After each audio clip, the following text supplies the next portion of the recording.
Before going up against the Lakers last Saturday, the Denver Nuggets were the hottest team in the NBA, riding a 9-game winning streak while putting up ridiculous offensive numbers over the stretch. And then obviously the biggest driving force to Denver's offense was Nikola Jokic, who over these 9 games was averaging a 30-point triple-double. Going into this game, I thought the Lakers were going to have their hands full. They no longer had the rim protection of Anthony Davis, and they were about to go up against probably the best offensive player in the game today. But LA put together their best team performance since acquiring Luka Doncic, holding the Nuggets to 100 points and forcing Jokic into by far his worst game of the year. Now to start this game, the first thing we have to look at is how the Lakers matched up.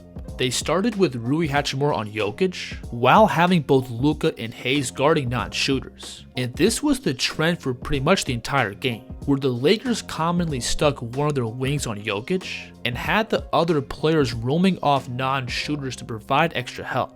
Notice here how all 5 Laker defenders collapse into the paint, and they're willing to give Aaron Gordon this corner 3. Kicks it out, Gordon's gonna try another 3. Throughout this matchup, the Lakers were also very aware of personnel and who they can and can't help off of. Jokic on this play is posting up, with Christian Braun spotting up on the ball side wing, and Reeves from here is going to leave him to stunt down into the post. But now look at this play, where Jokic is again posting up, but now Murray is in the same position that Braun was. So instead of LeBron coming down to help, the Lakers now have Luka and Hayes camping out in the lane, and they're willing to live with Gordon getting another wide open 3. And the Lakers' awareness of personnel also carried over to how they defended Denver's off-ball screening actions. We'll see Jokic here playing with the ball at the slot, and as Gordon sets his pin down screen for MPJ, watch Austin Reeves fight over and run the shooter off the line, forcing the paint scorer to take another spot up 3. And granted, the Lakers did have to pay in spots for overhelping. Brown, Gordon, and Westbrook off the bench did stick their fair share of open 3s. But the thing is, the Lakers were dictating the shots Denver was taking, and they were willing to live with average shooters at best taking open 3s, as opposed to letting Jokic abuse matchups on the block. Now obviously, overhelping on Jokic does come with other risks. If your off-ball defense isn't completely locked in, Nikola's going to easily dime up cutters in the paint. And if you send the double too early and give him time to read the floor, he's pretty much guaranteed to slice you up. But LA for the most part timed their double teams perfectly, which forced Jokic to make advanced reads in milliseconds. Doncic and Hachimura timed this double perfectly by shifting over the moment Jokic turns his back on the spin, and the moment he faces the basket, he now has 2 Laker defenders right in his face. We can see a similar thing here, where Hachimura commits to the ball when Jokic has his back turned, rushing him into another turnover.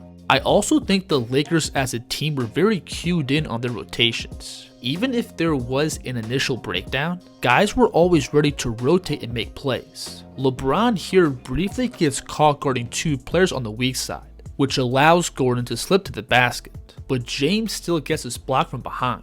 Nice speed inside, blocked from behind by James, blocked by Connect. LeBron makes another big time play here, where 2 players initially jump towards the ball, but James is still able to scramble down and make a play at the basket. So even though the Lakers don't have an overwhelming rim protector like AD, they still have a bunch of length and speed all over the court.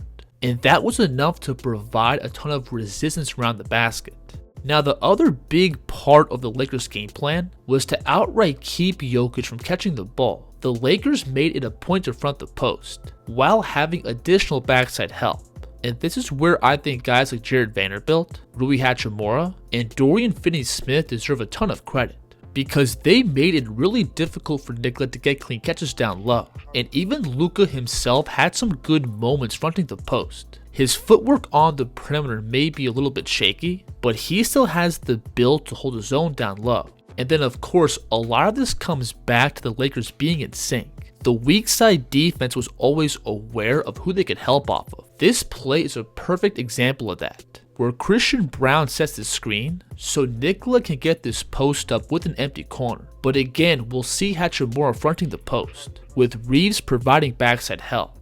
And notice how the Lakers' weak side defense is ignoring the non-shooter in the opposite corner. And when the ball gets reversed, both Luka and Hayes get matched up, while Reeves rotates across the opposite corner. What also stood out to me about the Lakers roster is that they low-key have a bunch of guys who are both switchable while having the ability to fight through screens and blow up actions. This is big time defense by LeBron, where Denver again sets his cross screen, trying to get Luka matched up with Jokic, but watch LeBron dart over, to then front and body up to eliminate any catch, which takes away the post up and funnels Nikola into a ball screen. But with Rui Hachimura guarding the ball, the Lakers can easily switch this, putting Denver right back to square one. We can see more of the Lakers' switchability on this play, where Denver sets up this horns action, and LA can both switch the initial ball screen as well as this back screen, which again forces Denver into more standstill offense. Now the next thing we have to look at is LA's ball pressure. Denver loves to have Jokic initiate the offense like a point guard, which normally creates both space and matchups for Denver to attack an early offense. But the Lakers were meeting Nikola at half court, which either forced him into careless turnovers or caused him to get rid of the ball early, which again completely took away Denver's rhythm. I was also pretty surprised with how sharp LA's transition defense was. All 5 guys were constantly sprinting back and quick to get matched up. And if they were at a disadvantage, they always knew what the priority was, which was to take away the paint and give Denver's non-shooters open looks. And pretty much everybody for LA was really active in passing lanes by having their hands up and drawing deflections. I thought Gabe Vincent off the bench made a ton of big time plays, and having defenders like Gabe, Vanderbilt, and Finney-Smith off the bench gives the Lakers a ton of flexibility. So I honestly came away pretty surprised with how well LA's defense held up. They still may be lacking elite size around the rim, but they were able to make up for that with their quickness, versatility, and being in sync as a unit.